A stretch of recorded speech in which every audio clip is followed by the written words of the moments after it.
Salut à tous, on accueille cette fois Jérémy Bensoussan, avec qui j'ai eu une très très longue conversation, qui a été donc coupée en deux. La première partie de la conversation porte notamment sur le processus de tchouva qu'il a fait il y a un certain nombre d'années, et j'ai trouvé cette histoire fascinante. Et la seconde partie, qui était aussi l'essentiel de la raison pour laquelle je voulais inviter Jérémy, c'est pour parler du corona, des vaccins et des doutes qu'il a sur l'honnêteté des décisions qui ont été prises et des certitudes aussi qu'il présente sur la corruption du système à tous les niveaux, qui n'a pas l'intérêt du public, en tout cas notre intérêt à nous, au top de ses priorités. Je mets dans la description un certain nombre de liens qui pourraient intéresser les gens sur le sujet, des podcasts, des articles. Ce que présente Jérémy est quelque chose de perturbant, surtout avec la certitude avec laquelle il présente. Mais avant tout, je pense qu'il est très très important d'entendre sa voix, même si parfois ça semble paraître exagéré ou complotiste comme certains disent. Mais Jérémy, c'est quelqu'un qui résiste. C'est quelqu'un qui refuse de se laisser dicter un narratif déjà préparé. Et ça, je trouve que c'est admirable.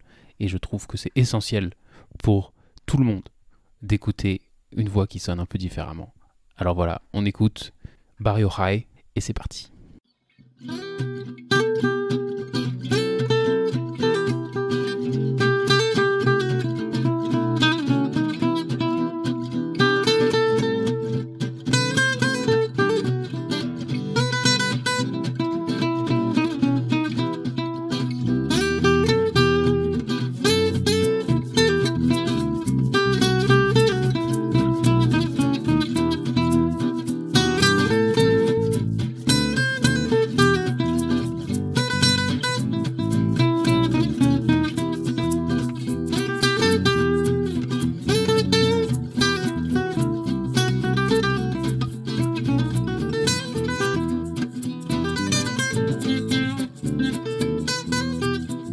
Salut Jérémy, Salut Yair, ça va?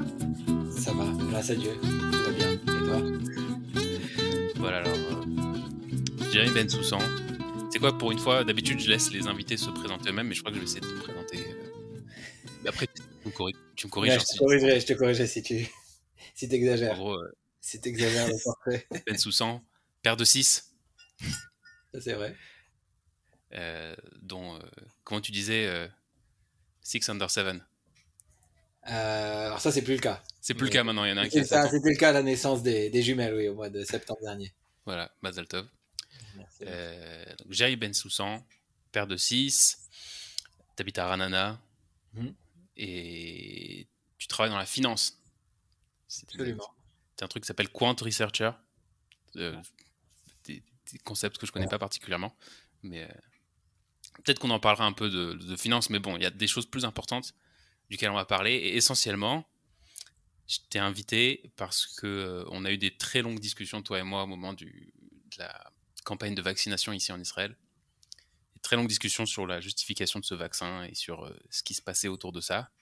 Et c'était... il faut dire que ça faisait longtemps que j'avais pas eu une discussion aussi longue sur autant de jours, avec des notes vocales qui durent 20 minutes, depuis très longtemps. Donc j'ai pensé que ce serait intéressant qu'on fasse un épisode auquel on parle de ça, auquel tu peux exposer des idées à part chez toi, ou enfin dans Pas mainstream, ouais. dans le mainstream on n'entend pas trop. Donc Ouais. moi ça me plaît. Donc tu veux rajouter quelque chose? Eh ben, écoute, peut-être dire un mot sur comment on s'est connus en fait, comment on s'est rencontrés. C'est vrai. Donc en fait moi j'ai travaillé, j'ai fini mes études en 2006. Je suis parti travailler à Londres, donc j'ai fait mes études en France principalement, avec un semestre aux États-Unis, euh, à Dauphine en majorité. Études d'informatique, de gestion MIAGE. Et donc je suis rentré à l'époque, la finance était le secteur en pleine explosion et on rêvait tous d'être trader et de rentrer en salle de marché, tout ça. J'ai suivi le rêve, j'ai pas atterri en poste de trading, je suis arrivé en fait en développeur quantitatif et puis maintenant chercheur quantitatif. Bon, c'est des métiers qui sont assez proches les uns des autres. Euh, J'ai travaillé, en fait, donc je suis parti travailler à Londres de 2007 à 2011. J'ai fait mon alia ensuite, on reviendra là-dessus. Tu m'as dit que tu voulais parler de la Teshuva. Ouais, J'ai ouais. fait Teshuva à Londres et j'ai fait mon alia dans la foulée de la Teshuva. Et je te raconterai un peu les détails, comment c'est passé. Mais grosso modo, j'ai trouvé un poste qui était complètement sur mesure pour moi en Israël. Il n'y en avait qu'un seul dans le pays, mais j'étais le seul à pouvoir fitter, donc c'est très bien tombé. Donc dans un hedge fund qui s'appelle Brevan Howard. Euh, En 2011, donc j'ai fait mon année en 2011. C'était des belles années pour le fonds, qui se sont vite en fait arrêtés. 2013-2014, ça a commencé à moins bien se passer. Ils n'ont pas vraiment perdu d'argent, mais il y a eu des années avec des performances proches de zéro, ce que les investisseurs n'aiment pas beaucoup. Donc il y a eu beaucoup d'investisseurs qui ont retiré en fait leur argent du fonds d'investissement. Si bien que le Quand fonds tu a dis une beaucoup... performance proche de zéro, juste pour ceux qui comprennent pas, ça veut dire qu'il n'y a pas d'argent en plus, quoi. Ce qui a été Voilà, investi, c'est alors ce qui a donc les été hedge funds, gagné et c'est tout. alors peut-être on va définir ce que c'est un hedge fund. Ouais, En fait, ouais, en vrai, ouais. un hedge fund, c'est un véhicule d'investissement. En français, ça s'appelle les fonds de gestion alternative. Ce sont des fonds d'investissement qui sont réservés soit aux personnes très fortunées, soit aux personnes soit aux entreprises, enfin aux institutionnels, donc qui ont des sommes colossales à investir. Donc, par exemple, le fonds que je travaillais, Brevan Howard, ne prenait pas un investissement s'il était de moins de 10 millions de dollars. Donc, c'était le C'est ticket d'entrée toujours minimum. impressionnant ces chiffres. 10 millions Voilà. de dollars. Ouais, ouais, non, j'ai vu des chiffres là-bas assez impressionnants, encore plus gros que ça. Des pertes quotidiennes de plusieurs centaines de millions de dollars. J'ai vu tout ça, effectivement, c'est impressionnant. Euh, En fait, donc ce sont des fonds qui prennent beaucoup de risques, où les traders cherchent à maximiser le profit et peuvent parier sur un peu tous les supports et peuvent prendre des paris assez risqués, contrairement à plein d'autres types de fonds qui sont soumis à des lois très strictes. Par exemple, les fonds qui investissent l'argent des retraites Ouais. ne peuvent pas parier sur la baisse des actifs, ne peuvent pas prendre des positions trop risquées. Il y a des limites dans les risques qu'ils peuvent prendre et des façons de quantifier tout ça. C'est d'ailleurs ce que je fais. Donc il y a des façons de quantifier les risques. Et bien entendu, il n'est pas question que un fonds qui gère les retraites des gens, ben, un jour appelle les clients et leur disent écoutez, l'argent de ta retraite, désolé, on a tout mis sur le rouge et puis bah, c'est le noir qui est sorti, donc il n'y a plus de retraite pour toi. Donc ça peut pas arriver dans un fonds de retraite. Enfin, en tout cas, il y a des garde-fous qui essayent d'empêcher ça et des règles, etc. Et des méthodes de diversification, etc., etc. Les Mm. hedge funds, ce sont des fonds qui sont réservés pour les gens qui n'ont pas peur de prendre des risques et qui comprennent le risque et qui ont de l'argent à investir et qui veulent risquer cet argent. Donc il n'y a pas de loi enfin il n'y a pas de loi. A priori, oui, les mêmes lois ne s'appliquent pas pour les hedge funds. Il y a une loi par contre pour les hedge funds, c'est qu'ils n'ont pas le droit de faire de la publicité. Donc c'est comme ça, c'est La vraiment publicité pour le hedge fund lui-même? pour les hedge funds lui-même. Il n'y a pas le droit de faire de la publicité dans des magazines, dans des trucs. Ils veulent éviter que des personnes qui ne comprennent pas ce que c'est le risque Mm. se retrouvent à investir de l'argent donc dans un risque avec des niveaux de risque qu'ils ne peuvent pas assumer ou avec lesquels ils seront après pas contents et tu vois pour éviter ce genre de situation c'est réservé entre guillemets un public d'initiés et donc de gens qui comprennent ce qu'ils font qui regardent alors bien sûr les performances des hedge funds sont présentées dans la presse financière etc il y a des indices qui reprennent les performances des hedge funds mais ils n'ont pas le droit de faire de la publicité, investissez chez nous, etc. et faire Ouais, voilà, miroiter le truc, ça c'est interdit. j'ai compris. Donc au niveau voilà financier, donc c'est intéressant parce que en fait voilà c'est vraiment le trading entre guillemets cowboy, c'est-à-dire que le trader a toute la l'attitude qu'il veut pour mettre en place des stratégies d'investissement telles qu'ils auraient en fait pas qu'ils ont pas le droit de le faire dans des banques. J'ai travaillé avant ça dans des banques à Londres. Il y a aussi beaucoup de limitations. Le métier de trader dans une banque c'est pas ce qu'on s'imagine. Par contre, dans un hedge fund, c'est ce qu'on s'imagine d'un trader quand on connaît pas la finance. C'est un gars dans une grande salle avec 3 écrans, des graphes partout, des Trois trucs qui écrans, montent, qui chutent. trois écrans, t'es gentil. Enfin, t'es gentil. C'est souvent trois quatre ouais. Dans le hedge fund, ouais, c'est trois quatre. En banque, j'en ai vu qu'il y en avait 6, même 9. Donc, ça dépasse même ce que tu dis. Ouais. Voilà, c'est des graphes partout. Et c'est des bonhommes. Bon, la finance, elle a pris une tournure quand même très quantitative, très quantifiable Et donc finalement aujourd'hui, les gens et les fonds cherchent en fait des stratégies qui qui sont entre guillemets que tu peux prouver statistiquement qu'elle va fonctionner. Tu comprends? Ouais. Vraiment le trader cowboy qui vient et qui dit moi j'ai le feeling, tout ça, ça a pu exister peut-être dans certains contextes dans le passé. Ça existe plus vraiment dans les institutions. Peut-être qu'il y en a qui Ouais. font chez eux avec D'ailleurs, leur l'histoire argent. de. Je sais pas si t'avais vu, il y avait un film là, qui avait l'air choquant qui s'appelle Le Loup de Wall Street. Je sais pas. Ça J'ai- devait être des stéréotypes les uns sur les autres, non? Ou ça bah, a existé vraiment, ça? figure-toi que j'ai pas vu le film. Il est sorti après ma Teshuva Il est et pas très caché, hein, c'est sûr, ouais. ouais, c'est pas très cachère, donc Mais j'ai pas vu. c'était genre. C'est Je avec crois que j'avais le DiCaprio qui bouquin à joue une époque, un. j'en ai lu quelques pages et puis j'ai arrêté, c'était pas très passionnant. Ouais, c'est des clichés sur ce qu'était la finance dans les années 80, 90, mais la finance, je dirais, était aussi très cliché. Ouais, Et ça a changé beaucoup pour pour des raisons d'abus, en fait, il y a eu des exagérations et qui ont donné lieu à des des crises. légiférations. Ça a été Régulation. ouais, des régulations, voilà, il y a eu beaucoup de régulations qui ont été ajoutées. Et du coup, c'est devenu un métier de matheux, en fait. C'est devenu, ça tournait plus à un métier de matheux. C'est devenu un métier de matheux parce qu'en fait, les matheux ont commencé à gagner la partie parce ils ont des outils qui sont avantageux par rapport Ça a été un métier de bad boy, vraiment, de personnes de la rue qui criaient fort au milieu d'un marché, tu vois, à la crier et qui devaient s'imposer, jouer des coudes et des épaules pour se faire entendre. Euh, Ça, je sais pas si ça existe toujours. Moi, j'ai eu dans mes études, quand justement, dans le semestre que j'ai fait aux États-Unis, et ben, j'ai eu la chance de voir un marché qui était encore à la criée à l'époque, le NYMEX, New York Mercantile Exchange, donc le marché des matières premières à New York. C'était en 2005, c'était un des derniers marchés à être toujours à la criée, donc vraiment avec ce qu'on appelle le pit, le, le cœur du truc où tu as tous les traders en bas en fait, et avec un market maker qui est à un étage comme ça un peu plus élevé, et qui regarde les gestes que lui font les traders et qui comprend qui veut acheter, qui veut vendre, qui discute avec un langage de gestes, de signes, pour comprendre quel prix ils veulent et qui achète et qui vend comme ça. C'est marrant, ça a l'air vraiment antique. Ouais, ouais, C'est. voilà, aujourd'hui on fait tout par ordinateur, hein, comme tu imagines, Ouais. tout est plus simple, il y a beaucoup moins d'erreurs, il y a beaucoup moins de trucs.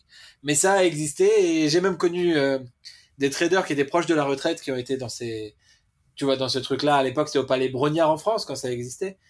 Donc le palais, je crois que c'est le palais de la Bourse, hein, à la Bourse, à Paris. Et voilà, c'était des gens qui avaient un autre profil, effectivement, que le petit geek qui sort de l'X, quoi. Aujourd'hui, on est plus dans ce paradigme, c'est clair. C'est sympa. Ouais. Bah alors attends, avant qu'on dérive trop sur la finance, euh, en fait, moi, première chose qui m'intéresse sur ton background, en fait, c'est que t'es né dans une famille, je sais pas très religieuse, voire traditionnaliste. Absolument. Ouais. Et Farad, hein, c'est Farad t'as Jérémy. fait un revirement. Et moi, ça me fascine ce genre de revirement. Ce que je vais essayer de comprendre, en fait, j'ai vu beaucoup de gens dans ma vie qui ont fait tchouva autour de moi. C'est-à-dire qu'ils essaient de revenir au judaïsme pour une raison ou pour une autre. Ouais. Et j'essaye de comprendre qu'est-ce qui motive ces gens. Hein. Et on tente une sorte de réponse et tout. Et ben, Et surtout, je pense que c'est important pour comprendre qui tu es, pour après comprendre la conversation qu'on va avoir sur le corona. En fait, c'est comme ça que je veux construire le truc. Qui ok. est Jérémy Bensoussan? On va essayer Et de mettre un fil conducteur à tout ça. voilà. On peut trouver des choses à dire. Euh, Écoute, moi, je suis né effectivement dans une famille traditionnaliste. On a toujours fait la Haggadah. On a fait aussi, en fait, ma mère est Cohen. Elle vient d'une famille Cohen, donc de Tunisie. Elle vient d'une famille un peu plus religieuse que mon père, qui est d'Algérie et qui était. Les Algériens ont eu une tendance à être beaucoup plus assimilés que les Marocains, par exemple, ou que les Tunisiens aussi. Il y a eu plus d'assimilation dans les Juifs d'Algérie qui sont venus en Parce qu'ils France. étaient français? Donc ils avaient des noms français. Ouais. Tu vois, oui, ils étaient français. Même ma mère. Je crois que même à une époque, les Tunisiens ont reçu la nationalité française.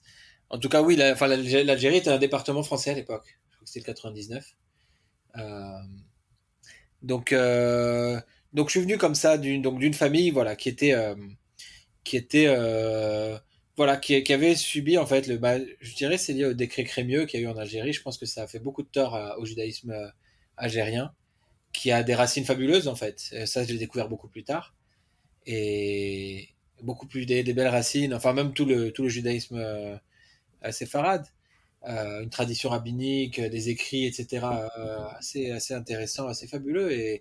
Et ça s'est perdu, il semblerait, très rapidement, en peut-être 2 générations, euh, autour de, aux environs de la première. Ça a commencé, je pense, l'assimilation, ouais, peut-être aux environs de la Première Guerre mondiale, ou peut-être avant fin du 19e siècle, on va dire. Et donc, voilà, j'ai grandi dans une famille comme ça qui avait gardé la tradition. Mon père s'est marié donc à une Cohen qui a quand même exigé qu'on mange cachère chez lui, alors ce qui n'était pas le cas, lui, dans son Ouais. foyer natal. Et ma mère a exigé qu'on mange cachère à la maison, pas forcément dehors, mais à la maison, il n'était pas question donc de faire rentrer de la viande tréfa. Euh, et bien sûr de faire kidouche le vendredi soir. Donc j'ai grandi avec ça, je dirais, pour ce qui est des mitzvot et de la présence du judaïsme au quotidien. C'était ça vraiment le rapport que j'avais au judaïsme au quotidien. Et après, sinon, il y avait les fêtes. Voilà, bien sûr, même la famille de mon père donc faisait les fêtes, faisait Pessah, faisait toutes les fêtes, allait à la Sina à Yom Kippour évidemment. Et Ouais, bah, quand même, tu viens pas de nulle part, quoi. C'est pas que t'étais très très loin, parce que j'ai connu des gens qui viennent vraiment de très loin, et là, quand même, il y a une identité juive assez bien placée, les fêtes et tout, tu vois, c'est très clair, vous êtes juif, et vous alors, avez des habitudes alors, particulières, vous mangez cachère à la maison, au moins, alors, je dirais pas et identité juive, je dirais religieuse, parce que juive, identité juive, mon père particulièrement, a un caractère assez fort et il s'est toujours senti très juif, tu comprends? ouais, C'est hormis la halakha, mettons la halakha de côté, les mitzvot, ouais. il a toujours eu ce truc de se sentir très juif, d'être très pro-Israël. Il a fait des voyages en Israël dans les années 60, tu vois, quand il était jeune, quoi, dans sa jeunesse. Euh, il a eu un attachement quand il y a eu des voyages quand on a grandi et qu'il avait des voyages. Je me rappelle qu'il me disait que ça lui faisait toujours quelque chose d'être en Israël, tout ça. Donc il y a un attachement. Et en fait, j'irais même plus, il y a du côté donc de ses parents, enfin de ma grand-mère, parce que j'ai pas connu mon grand-père du côté paternel. Euh, il y avait je pense qu'il y avait quand même de la émouna en fait. Ça pareil, c'est des choses que j'ai pris conscience plus tard, mais elle disait toujours si Dieu veut. Elle avait toujours des expressions comme ça qui ramenaient toujours à Dieu, et même plus que là, plus que les expressions, une appréciation de la vie en fait, où en fait si Dieu il veut pas, on pourra pas quoi. Tu comprends donc les choses revenaient toujours à une émouna qui était, je dirais, assez forte et de façon curieuse, et je pense que ça aujourd'hui en tant que religieux, je pense que c'est des choses qui sont liées vraiment au monde des neshamot et tout ça. J'ai pris beaucoup de ça en fait. J'ai grandi, moi, j'ai toujours eu la Emouna. J'ai jamais eu de questionnement sur l'existence de Dieu, sur tout ça. Ah, Ça a c'est ça, été, voilà, ça a c'est été ce que je clair veux dire, chez moi, mais tu plus, viens pas de... mais plus, non, mais même plus que pour mes parents. C'est en ça que je te dis, Ouais, plus que, tu vois, c'est moi qui étais le plus à la maison, qui ah avait ouais, le plus de Emouna. Ouais, ouais, ouais, c'est moi qui avais le plus de Emouna à la maison. Mes parents m'ont mis aussi assez jeune en colonie de vacances, dans les colonies juives. Et j'ai eu un écho très fort, tu vois. Par rapport à mon grand frère, avec qui ils nous ont envoyés en colonie de vacances, à l'âge de 13-14 ans, ça l'a gavé, il a plus voulu y retourner. Moi, j'ai été peut-être jusqu'à 17 ans, tu vois, en colo, je demandais. ouais, Et j'appréciais là-bas ce que j'entendais au niveau religieux, au niveau truc, tu vois. Respecter Shabbat quand je l'ai fait, tu vois, quand j'étais jeune. Tu vois, quand j'étais en colo, il a pu m'arriver de prendre sur moi de faire un Shabbat comme ça. J'appréciais beaucoup le truc. J'étais pas du tout rebelle, en fait. Pas du ouais, tout rebelle. Euh, ouais, et j'ai toujours cru. Et il y a eu, je te parle des colonies de vacances, il y a eu vraiment une colo où je saurais même pas te dire, tu vois, si la colonie en elle était Chabad, mais il y a un moniteur qui m'avait fait des Igarot Kodesh, qui m'avait, tu sais, fait le truc des lettres du rabbi, tout ça. J'avais été vachement impressionné. Et puis il m'avait un peu c'est quoi les trucs des lettres du rabbi, parce que moi, je suis Tu connais pas pas ces trucs-là, spécialiste. oui, les Ashkénazim, mais si je te raconte, tu vas, Non, les Ashkénazim, ils utilisent pas ce genre je vais te dire que j'avais déjà la graine du sorte de complotiste, alors, sorcellerie. du mec qui est dans des sphères différentes. Écoute, le truc des lettres du rabbi, le rabbi, il a eu une communication abondante durant sa vie par voie principalement de lettres, avec tous les gens du monde, en fait, qui lui envoyaient des lettres, il répondait. Et si je dis pas de bêtises, lorsqu'il est décédé, euh, toutes ces correspondances ont été compilées dans Ouais, des livres. Et on dit que ces livres ont une propriété, c'est que celui qui a une question, il peut poser sa question au rabbi, écrire une lettre, et la glisser dans un livre. Il va prendre un des tomes du livre, il va la il y en a glisser au beaucoup, hasard. hein, les grottes Kodesh, c'est très gros. Ouais, Oui, alors je sais pas exactement comment ça marche, c'est le moniteur qui nous l'avait fait.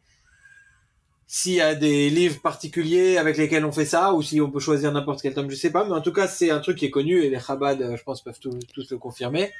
Tu veux poser une question au rabbi, tu peux la poser, ouvrir le livre à une page aléatoire et trouver la réponse à ta question. Et à l'époque, donc j'étais avec des amis de lycée. Donc je te dis, je devais avoir 16-17 ans. Ça devait être oui, j'ai pas dit mon âge, j'ai 38 ans aujourd'hui. Donc 16-17 ans, c'était 98, 99, 2000 par là. 80, je pense que c'était en 99 à mon avis cette colo. Et donc on a passé une nuit en fait avec mes amis à poser. On était 3 ou 4 copains à être partis ensemble et à poser en fait le moniteur. Il nous a dit on va poser des questions, tu vois. Et chacun posait ses questions et à la fin on posait des questions dans la tête et on ouvrait et on était tous impressionnés par ce qui sortait. C'est-à-dire que la personne qui lisait la réponse c'était en hébreu donc il nous traduisait. Il savait pas quelle question on avait posée donc c'était pas un tour de. Et bon, moi j'ai estimé que les réponses que j'ai eues c'était assez frappant en fait. Comme la réponse était dans le sujet en fait qui était abordé dans la question. Pour te donner un exemple, je me rappelle que j'avais posé une question, est-ce que je vais avoir si tu veux, un beau mariage et des enfants, etc. Donc aujourd'hui maintenant. J'allais te demander c'est quoi les questions que tu poses que Jérémy Ben pose à 17 ans. J'avais posé par exemple cette question, donc ils savaient pas quelle question je posais. Il ouvre la lettre, il me dit ah bah il a l'air d'annoncer des bonnes nouvelles. Il a une nièce qui vient de se marier. Tu vois, il dit dans la lettre, il commence par parler du mariage de sa nièce. Donc moi, j'ai posé une question sur mon futur mariage. J'ouvre la réponse, il parle du mariage de sa nièce. Tu vois, il parle d'un mariage. Donc c'était assez, assez déroutant comme c'était, tu vois, sur le sujet. Alors bien sûr, il s'adresse pas à toi, il va pas dire cher Jérémy, mais dans le thème qui est abordé dans la lettre, a priori, tu peux trouver ta réponse. Alors je reconnais, si tu veux, le côté scientifique en moi reconnaît que c'est très vague et on peut accepter beaucoup de choses et dire oui, regarde, il parle de ça, donc ça revient à mon sujet. Le psychanalyste dirait que tu fais un transfert dans la lettre du rabbi. C'est-à-dire que la lettre devient un espèce de crochet pour ce que tu cherches. Et en fait, tu t'accroches à ça. Ça aurait pu être la lettre du rabbi, mais ça aurait pu être n'importe quoi. Il y avait chez les Ashkénazes, il y a un truc qui ressemble qui s'appelle le Goral Agra. Je sais pas si tu connais. J'ai entendu parler de ça, oui. Le Goral Agra, c'est un peu la même chose. C'est-à-dire tu peux poser une question et puis ensuite tu ouvres la Torah, si tu veux, le Tanakh même, à une page random. Tu pointes le premier verset, tu lis là où tes yeux tombent et c'est ta réponse. J'ai entendu des histoires sur le Goral Agra où effectivement ça a aidé à identifier des morts qu'on n'arrivait pas à identifier, des choses comme ça apparemment. Ouais, il y a une littérature pratique. Mais bon, je connais pas très bien. J'ai entendu des choses là-dessus aussi. Et il semblerait que ça marche à fond, quoi. Moi, je crois à ces choses-là. Et même si je suis scientifique, en scientifique aussi, c'est savoir évaluer, je pense, les probabilités de quelque chose d'arriver. La probabilité qu'il me parle de mariage à la seule question que j'ai posée qui concernait un mariage, et c'est la seule réponse qui a parlé de mariage, alors que j'ai posé, je sais pas, 5, 6, 7 questions ce soir-là, et mes amis en ont posé autant. Voilà, c'est des probabilités qui sont relativement basses, si on considère que c'est le fruit du hasard. Et j'allais dire que tu as fait une expérience mystique, mais en fait, tu y croyais avant, donc... Oui, absolument, absolument. Et celui qui y croit pas, il va pas y croire après. Je reconnais ça. C'est pas scientifique et ça va pas rendre des gens croyants. Par contre, pour moi, qui avait la Emouna, comme je t'ai dit, qui avait une base, ça m'a passionné, ça m'a interpellé. Et avec, il m'avait parlé d'autres choses. Il avait parlé à l'époque des codes de la Torah. J'étais pas du tout familier, en fait. J'avais pas conscience de ce qu'était la Torah. Pour moi, c'était effectivement ce qu'on lisait à la Bar Mitzvah. C'était l'écrit de référence donc de la tradition juive. Lui, il m'a présenté la Torah de façon assez différente, en fait. Il m'a expliqué qu'on considère que tout est écrit dans la Torah, que ce soit codé ou pas codé, en fait, c'est un texte prophétique, et ce sont des prophéties, pour certaines qui sont dévoilées, pour d'autres qui le sont moins, et que des rabbanim, mais des personnes suffisamment érudites dans l'étude de la Torah, sont capables de décoder. À l'époque, donc, c'était un sujet, on venait de découvrir, enfin, en tout cas, les découvertes qu'il y avait eu, je dirais de façon contemporaine sur les codes de la Torah, c'était à cette époque-là, dans les années, 2000. Vas-y, décris un peu ce que c'est, parce que moi, j'ai grandi dans une famille religieuse, mais c'est pas le genre de choses dont on parlait, tu vois. Parce que... Oui, voilà, oui. Encore qu'il devait être, je sais pas s'il était pas ashkénaze, le type. Je sais plus, je me rappelle plus. Non, mais bien sûr, non, mais c'est juste que c'est les ashkénazes strasbourgeois. C'est plus terre à terre, Ouais, c'était un peu trop même. Un peu trop. Mais vas-y, raconte un peu si tu te souviens ou si tu veux en dire deux mots là-dessus. Alors je me souviens absolument. Alors je vais peut-être dire, il va sûrement y avoir des erreurs dans ce que je vais dire, et surtout que c'est des choses que il m'avait racontées il y a donc une vingtaine d'années. Donc il y a sûrement des erreurs dans la retranscription, tout ça. C'est bon, ça peut se vérifier. Mais il m'avait dit que apparemment, il semblerait dans les camps de concentration, quand malheureusement donc les Juifs étaient dans les camps, il y aurait un rabbin qui se serait aperçu qu'à partir d'un certain pasouk dans la Torah, en sautant un certain nombre de caractères, en fait, en prenant un point dans le pasouk et en sautant un nombre identique de caractères à chaque fois, disons, j'en sais rien, 10 caractères, il retrouvait le mot Hitler de façon répétée, euh, si je me souviens bien, mais je me souviens peut-être pas bien, jusqu'à la fin de la Torah. D'accord? Hitler, Hitler, Hitler, en sautant 10 caractères, ou 50 ou 200, j'en sais rien. Il retrouvait à chaque fois, en sautant donc 10 caractères, il trouve un He, 10 caractères, un Yud, un Tav, un Tet, etc., etc. Et donc il retrouve le mot Hitler comme ça, qui revient, qui revient à la même fréquence de caractères. Donc c'est en fait une façon de coder, d'écrire des messages codés qui est bien connu entre guillemets. Entre cryptographes que nous ne sommes pas, mais ouais. Mais c'est assez facile à concevoir en tout cas comme voilà comme en cryptographie. Donc c'est un code très basique en fait. Et il m'a expliqué qu'il y a eu une découverte comme ça qui a été faite et qu'avec l'arrivée des ordinateurs, il y a eu des gens qui se sont intéressés à ça avec l'outil qui était l'ordinateur. Ils ont pu faire des recherches que l'homme ne peut pas faire à la main. Tu comprends? Avant l'ordinateur. Et qui se sont intéressés à ça. Alors, il m'avait raconté toute l'histoire. Il y a un livre à l'époque qui avait été écrit sur les codes secrets de la Torah. Je sais même pas. Je crois pas que ça a été fait par quelqu'un de religieux. Je sais même pas si c'était quelqu'un de juif. Mais en tout cas, il ramenait certaines choses dans ce livre. Et il décrivait, il m'avait expliqué donc ce soir-là qu'il y avait l'approche qui avait été faite par les gens qui avaient fait ce livre et qui s'intéressaient à ce sujet. Il y a une approche, on peut en imaginer plein d'autres en fait, de cryptographie. Il y a, je suis sûr, énormément de codes qui sont encore cachés, énormément de façons d'analyser. Tu vois que peut-être que le machine learning pourra un jour dévoiler, je sais pas. Mais en tout cas, la méthode simple de lecture des codes de la Torah, donc, c'était de dire voilà, lorsqu'on cherche un mot dans la Torah, il va apparaître comme dans tout livre, il va apparaître de façon codée, donc comme je t'ai expliqué, en sautant un nombre de caractères fixés, il va certainement apparaître plein de fois. Ouais. Tu comprends? Quand tu as un texte de 600 000 caractères, si tu cherches le mot Jérémie, surtout qu'en hébreu, il n'y a pas de voyelle, donc ça va faire 4 Ouais, lettres. t'as 4 lettres en fait. Voilà, tu as 4 lettres, ces 4 lettres, elles vont apparaître espacées, donc d'espaces répétitifs, il va sûrement apparaître des centaines de fois. Donc la méthode d'analyse qu'ils ont eue, c'était de chercher des mots et de chercher, donc avec l'ordinateur, l'endroit dans la Torah, entre guillemets géographiquement, dans le texte, où il apparaît dans le code minimal.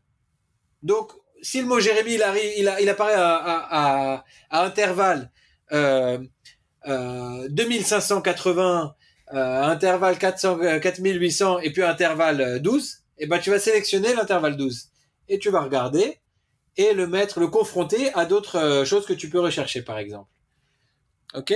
Alors je me souviens plus à l'époque, c'était loin, donc je me souviens plus de ce qu'il m'avait dit, mais j'ai eu en fait par hasard, je sais pas qui avait organisé ça, sûrement l'UEJF, mais à la fac il y avait un type qui était venu, enfin peut-être un rabbin ou en tout cas quelqu'un qui était calé là-dessus, qui était religieux, etc., qui était venu à Dauphine et qui avait fait une conférence là-dessus. J'ai vu qu'il y avait une conférence là-dessus.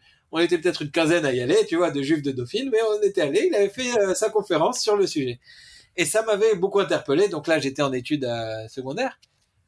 Et je me souviens assez bien, on va dire, de ce qu'il avait dit. Il avait cherché les noms d'arbres dans la Torah. Donc il nous avait sorti des noms d'arbres en hébreu, ou de plantes, ou de végétaux comme ça.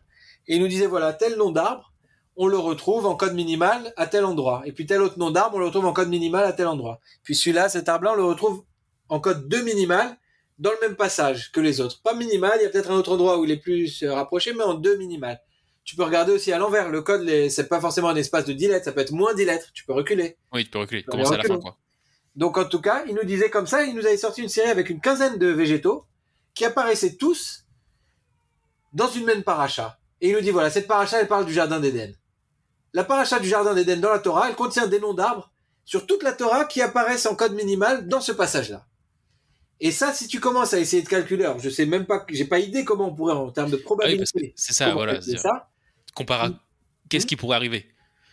pour comparer cette probabilité, genre la probabilité que ces noms d'arbres apparaissent Qu'est-ce à qui cet pourrait intervalle arriver? dans ce truc. Je sais C'est à plus quelle partir de comparaison. quel espace de probabilité que tu calcules Mais je quelque pense chose. qu'on est dans l'ordre d'une chance sur plusieurs milliards et enfin des milliards, beaucoup de milliards quoi. Et c'est des probabilités, que j'en sais rien. Il y en a qui sont amusés à dire des trucs comme ça que qu'on tire une flèche vers la lune et qu'elle arrive sur la lune ou je sais plus, enfin des trucs comme ça en direction de la lune et qu'on ait la bonne direction. Bref, enfin, genre, il y a des ou je sais plus des trucs avec les atomes, tous les atomes de l'univers, tu vois, c'est une chance sur un nombre plus grand que le nombre d'atomes dans l'univers, etc., etc. Bon, il y en a qui disent comme ça, je sais pas comment ils calculent, mais ça interpelle. Si tu veux, même au niveau scientifique, en tant que scientifique, ça interpelle. Comment c'est possible? Il nous avait sorti un autre passage où tu retrouvais enfin dedans des mots qui parlaient qui étaient en relation avec la Shoah. Et pareil, il nous disait que le mot Zyklon B, le mot Adolf Hitler, je sais plus quel mot, tu vois, des mots comme ça, tous qui étaient sur le même thème, apparaissaient effectivement en code minimal dans le même passage. Donc, encore une fois, c'est difficile de croire que c'est par hasard. Donc, des choses comme ça qui touchent à l'histoire juive ou à l'histoire du monde ou des choses comme ça, on peut retrouver dedans. Alors, il y a une mise en garde, un disclaimer à faire sur ces codes de la Torah. Pour ceux qui ne sont pas familiers, on n'est pas censé rechercher l'avenir dedans. Et pourquoi on n'est pas censé rechercher l'avenir? Parce qu'il peut y avoir plusieurs histoires qui se chevauchent. Et surtout qu'il n'y a aucun moyen de se dire, par exemple, si quelqu'un il avait trouvé ce mot Hitler Mm. avant les années 20, personne n'aurait compris ce qu'il regarde. C'est-à-dire, en fait, c'est des choses que Oui. tu ne comprends qu'à posteriori. Je sais plus qui c'est qui m'a raconté. Tu vois, c'est quoi? Je crois que c'est mon grand-père qui m'avait montré ça. Parce que moi, Parashat Bar Mitzvah, c'est noir. Mm-hmm. Et mon grand-père, quand il était à Strasbourg, entre autres, il a fait partie d'une association qui avait essayé de sauver un certain nombre de juifs de l'URSS. Quand les juifs dans l'Union soviétique étaient persécutés, il y a eu des missions organisées par le Bnei Brit et tout machin, etc., d'aller en Russie essayer d'aider d'une façon ou d'une autre les gens qui résistaient, les juifs qui résistaient. Et mon grand-père, il a fait partie de ça. Donc il avait quelque chose sur le cœur contre l'Union soviétique. Et une des choses qu'il voyait, c'est que dans la Parashat Noach, à la fin de la Parashat Noach, il y a l'histoire de la tour de Babel et il y a l'histoire de la pensée unique. Et c'était vraiment la description occidentale que l'Occident faisait de l'Union soviétique, c'était la pensée unique, le culte de la personnalité, etc. Donc, quand j'ai étudié avec mon grand-père pour ma bar mitzvah, il m'a montré la tour de Babel. Ce qu'il m'a dit, c'est la tour de Babel, c'est les communistes, c'était les communistes, c'était la pensée unique, et voilà, c'était déjà là. Et entre autres, il m'a pris un pasouk dans ce passage, je ne me souviens plus exactement lequel, dont il m'a montré que les premières lettres avaient les premières lettres de plusieurs mots dans ce verset donnaient un truc comme je me souviens plus ce que c'était peut-être URSS ou USSR, tu sais, comme en anglais, quelque chose comme ça. Il m'avait montré un autre truc qu'il m'avait montré, ça n'avait rien à voir, c'était que dans Barad, dans le passouk qui décrit la grêle qui est tombée sur l'Égypte, il y a des initiales quelque part qui font bombe. Oh. Des trucs comme ça. Ouais, moi, quand j'étais gosse, j'étais. Ça m'a pas trop frappé. Enfin, ça m'a frappé, ça me souvenir de ce moment avec mon grand-père, mais ça m'a pas frappé en tant que incroyable, il y a tout dans la Torah, tu vois. Je dis, mais c'est bizarre, bombe, c'est un mot en français. Ou un mot en anglais, tu vois, c'est un mot en latin. Et enfin bref, tu vois. Alors où est la limite? Où est la limite entre ce qu'on veut trouver dedans et ce qui est vraiment dedans? Est-ce qu'il y a rien ou est-ce qu'il y a quelque chose? C'est sûr qu'il y a des choses fabuleuses dans la Torah. Ouais. Si tu dois peut-être connaître l'histoire du cycle lunaire. Oui, mais le cycle lunaire, c'est un truc technique et compliqué. C'est-à-dire, il y a des calculs. Le cycle lunaire, c'est aussi un sujet, mais c'est basé sur de loi, quoi. Mais c'est basé sur des psukim. Il y a il me semble, il y a un midrash qui dit si tu prends tel verset dans Bereshit et que tu sautes 42 lettres, je crois, un certain nombre de fois, et que tu prends le total de ces lettres et que tu divises par 1080, à l'époque, les journées, c'était divisé en 1080 halakim, tu tombes sur le chiffre, la durée du cycle lunaire. Il faut comprendre, la durée du cycle lunaire, c'est quelque chose qui est extrêmement difficile, qui demande des moyens pour être calculé. C'est pas comme le cycle solaire. Je saurais même pas te dire exactement pourquoi. Il me semble que c'est parce que la Lune bouge dans le ciel, etc. C'est parce que l'orbite est l'orbite Elle est pas voilà, elle est pas fixe, elle est elliptique, elle change. Il y a des changements qui Donc on font peut pas que. juste mesurer, voilà, la Lune à un mois d'intervalle au même endroit dans le ciel et dire elle est Non. au même endroit, elle a fait un cycle. Ça marche pas comme ça. Donc la mesure du cycle lunaire a beaucoup posé problème, difficulté aux scientifiques. Et récemment, la NASA, de ce que j'ai entendu, c'est pas encore une fois des choses que j'ai pas été vérifiées, c'est des rabbinim que j'ai entendu dire ça, mais il n'y a pas de raison de croire que c'est pas vrai. Aurait dit que la NASA serait allée poser des miroirs sur la Lune et avec des lasers, elle aurait pu mesurer parfaitement en fait la durée du cycle lunaire et qu'elle arrive à 3 ou 4 chiffres après la virgule au même chiffre que la Torah, qui nous l'a donné il y a 2000 ans. Dans les textes de Chachamim qui ont expliqué, en prenant les lettres de la Torah, comment calculer le cycle lunaire.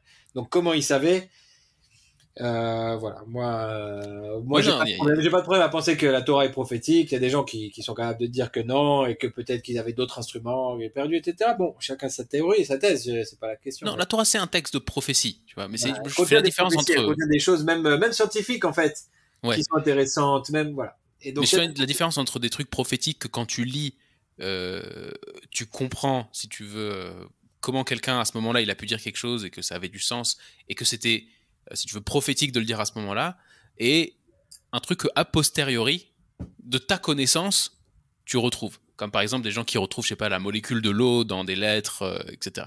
Ouais. Qui c'est qui a dit que la molécule de l'eau c'était H2O? Ouais. C'est des connaissances qu'on a acquis et des formulations même. C'est moins que des connaissances, c'est des formulations. C'est comme le mot bombe, tu vois. C'est comme le mot bombe. Le bombe, c'est un mot français, c'est un mot latin. Ouais, d'accord. On avait décidé d'appeler ça, chaîne. Tu te retrouver dans un autre pasouk. C'est bon. Moi, je fais cette différence. Enfin, je fais cette différence. Je dis pas que c'est pas des choses vraies, j'en sais rien, tu vois. Personnellement, J'entends, mais on dit que l'hébreu, quand même, c'est la langue, enfin la langue de la Torah, et la Shana Kodesh, ça vient de Dieu, quoi. C'est pas. Ouais. Donc quand on trouve les noms d'arbres dans Bereshit, en code minimal dans les 600 000 lettres que représente la Torah, il y a de quoi interpeller au niveau probabiliste. Il y a de quoi quand même être interpellé, je pense. Ouais, non, mais parce que si tu vois des choses qui sont à l'intérieur de l'hébreu, ça me va parce que c'est voilà. De l'hébreu qui communique avec l'hébreu et ça ressort dans des contextes intéressants comme les arbres dans le jardin d'Éden. Mais quand tu me dis je trouve la formule chimique qui a été écrite, formulée il y a 2 siècles, je comprends ce que tu dis, mais dans un vieux texte d'il y a 3000 ans. Oui, mais Hachem, quand il a écrit la Torah et quand il a dicté à Moshe, il savait aussi. Il a pensé à Mendeleïev, tu crois? C'est sûr. Mais c'est possible. Ou peut-être plus que ça. En fait, il y en a qui disent que la Torah, c'est un peu comme. On va faire des parallèles avec le sujet d'après, mais il y en a qui disent que la Torah, c'est un peu comme le code génétique en fait de l'humanité. Donc en fait, c'est pas que la Torah, elle est là pour raconter ce qui va se passer. C'est que ce qui se passe parce que c'est écrit dans la Torah. Il y en a qui disent ça. Alors voilà. Bon, arrive à là, on arrive. Ça demande un niveau d'émouna de raisonner comme ça dans sa vie, et donc je conçois que d'autres personnes ne croient pas à ça. Moi, j'y crois complètement. Hein, pour être honnête, aujourd'hui, après la Teshuva, j'y crois complètement. Mais bon, alors du coup, pour revenir au il y a quand même un espace entre, si tu veux, cette reconnaissance que tu as, cette expérience que tu fais de la Torah, c'est incroyable, jusqu'au moment où tu te mets à observer avec méticuleusement les ordres divins. Oui, alors oui, c'est sûr. Quand même, à cette époque, à l'âge de 16 ans, à la suite de cette colonie de vacances, j'ai pris sur moi de manger cachère, en fait, à l'époque, donc, je mangeais de la viande tréfa. Je n'ai jamais mangé de porc, hein, mais je mangeais de la viande tréfa. Et j'ai pris sur moi d'arrêter de manger de la viande taref, même dehors, même à l'extérieur. Donc, suite à ça, donc, voilà, un peu comme, finalement, comme beaucoup de juifs français le font, en fait. Ils mangent pas, tu vois, ils mangent des fiches au McDonald's. Ouais. Voilà, je suis devenu je suis monté à ce très haut niveau. À ce niveau-là. Est-ce que tu imagines le chemin qu'il faut faire? C'est un haut niveau. Très haut niveau. Moi, j'ai jamais eu à faire ce chemin. J'ai aucun mérite. Je suis pas là pour parler de mérite, mais en tout cas, voilà, c'est ce qui s'est passé. En tout cas, c'est voilà, c'est l'inspiration que ça m'a donné à l'époque. Elle était là, et quand même, je dirais au fond de moi, j'avais envie de faire Shabbat. Je me sentais pas capable, mais tu vois ce que je veux dire? J'ai senti au fond de moi qu'un jour je ferais Shabbat dans ma vie. Tu vois ce que je veux dire? Je ressentais. J'ai essayé de mettre les tefs aussi le matin. Je sais plus si c'est à cette époque ou peut-être un peu plus tard. Oui, j'ai peut-être commencé puis j'ai arrêté puis j'ai repris. Tu vois, pour les tefs, c'était pas si simple. Tef, c'est pas facile, hein. C'est pas facile quand tu mets pas les téfilines de te mettre tu vois, du jour au lendemain à dire je vais me lever plus tôt le matin et puis je vais faire une prière, Rien que le schéma, il était filine, c'est 10 minutes de plus dans ta routine du Je pense matin. que tous les jeunes garçons, même les gens qui grandissent dans des maisons religieuses, ben, à 13 ans, c'est du jour au lendemain presque. Enfin, c'est-à-dire, il y a un Ouais, moment où c'est du jour au lendemain, on te dit, bah maintenant tu vas mettre tes tefilines. Bon, dans la plupart des familles, on commence quelques mois plus tôt, quoi, de mettre ses tefilines. Mais il y en a vraiment, ça commence après la bar mitzvah, tu dois te lever tous les matins. Et c'est pas forcément facile pour tout le c'est monde. pas forcément facile. Et je dirais que c'est encore moins facile quand t'as pas vu l'exemple à la maison. Si tu Ouais, veux, quand t'as un exemple chez toi, tu c'est quand suis. même Ouais. différent. Et puis, si je me souviens bien, à l'époque aussi, il y avait, je dirais quand même comme un mur de, je sais pas si c'est le bon mot, mais de honte. C'est-à-dire, tu te sens, tu vois, quand tu fais ça devant tes parents, en fait, tu sens que tu sais que tu vas essuyer des remarques. Tu comprends? Ouais. Qu'est-ce qui lui arrive, qu'est-ce qui Tu te t'arrive? démarques. Alors, je dirais chez moi, c'était plutôt des charriades, hein.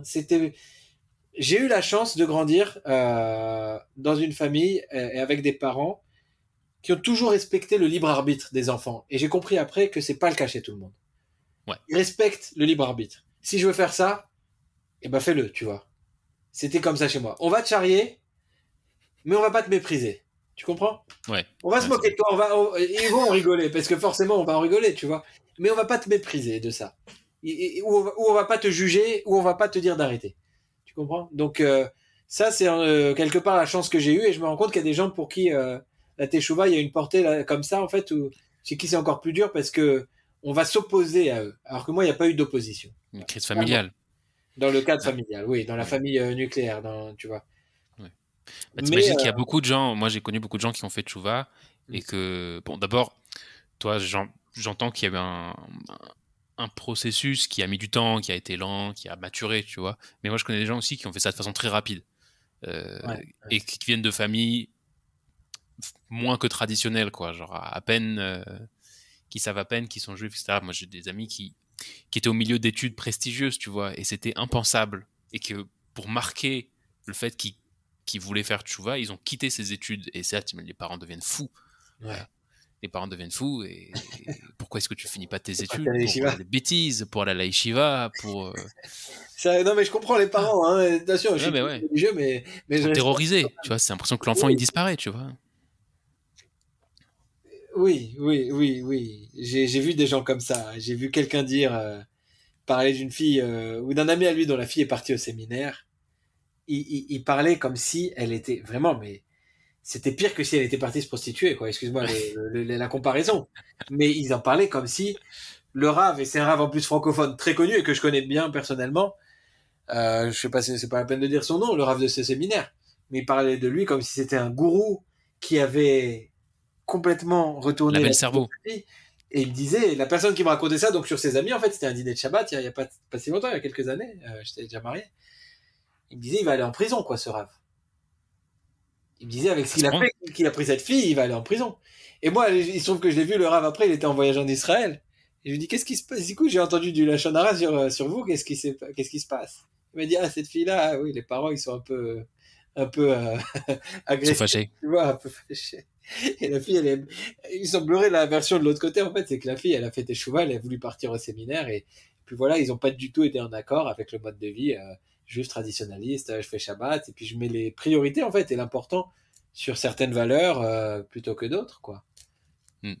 Donc voilà, je sais que ça existe, et grâce à Dieu, moi, j'ai pas eu à essuyer ça, donc mais j'avais quand même à l'époque, donc un peu, je disais ça, on est parti Ouais. de ça, un petit sentiment peut-être de honte quand je voulais faire quelque chose, tout ça, ça met ça freine, ça ralentit, c'est-à-dire t'hésites à le faire à cause de ça. Tu vois ce que je veux dire? Ouais, non, je vois très bien. Hein, c'est Comme quelqu'un qui on va dire de parler devant une audience alors qu'il n'a pas l'habitude, tu vois, il il y a le trac. C'est y a un le trac. trac, ouais, peut-être le Non, trac. mais on vit tous un truc comme ça d'une façon ou d'une autre. Un moment, quand tu grandis, à un moment, tu décides de prendre des décisions pour toi et tu as peur de comment elles vont être perçues. C'est ça, C'est-à-dire, c'est ça. tu fais des Ça choses peut qui bien sont pas s'affirmer, ça faites peut s'affirmer, normales, qui sont pas oui. Oui, parce que ce serait le vrai sur plein standard. d'autres trucs. C'est vrai, comme tu dis, pour quelqu'un, eh ben, j'en sais rien, qui veut aller faire de la musique et arrêter les études, ou qui veut, tu vois, qui veut changer de voie et qui veut pas suivre, en fait, ce que ses parents lui ont donné, quoi. Ouais, Ouais. c'est sûrement quelque chose de très similaire. Donc, c'est parti de là.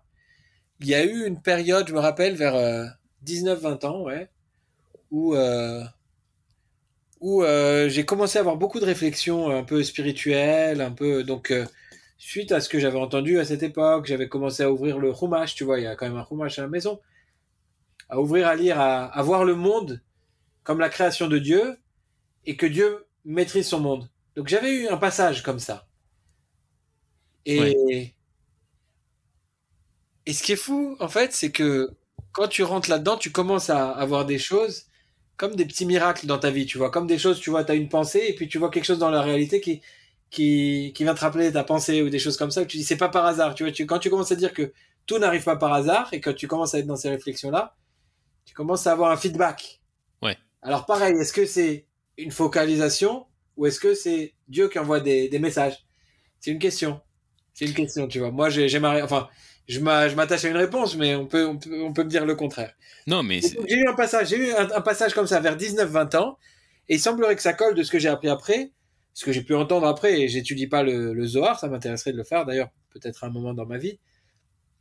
Mais j'ai entendu que dans le Zohar, on dit qu'il y a des suppléments d'âme qui arrivent. La Neshama, elle se structure en plusieurs parties, et que les parties arrivent à différents âges. À la Bar Mitzvah, il y a une partie qui arrive. Et ouais. puis, vers 19-20 ans, il y a une partie qui arrive finale, en fait, qui fait vraiment l'adulte que tu vas être, tu vois.